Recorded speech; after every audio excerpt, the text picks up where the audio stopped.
Regarde cette vidéo. Une dernière question immense, mais la réponse peut être simple. La colonisation est-elle un crime?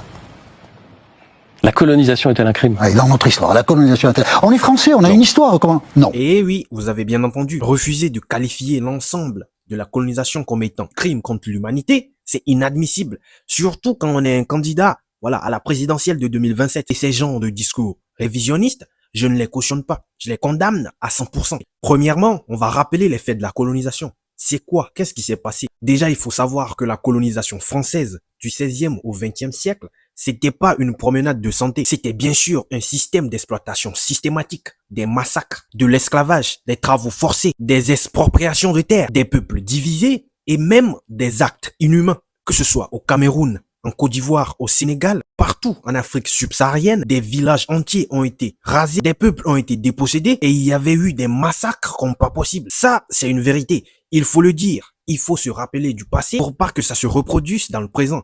Et commencer par les nier comme monsieur Édouard Philippe là, c'est dangereux. J'aimerais rappeler que bien sûr, la colonisation, c'est le passé. On va pas en vouloir aux Français d'aujourd'hui des actes que leurs ancêtres ils ont commis dans le passé. On est d'accord?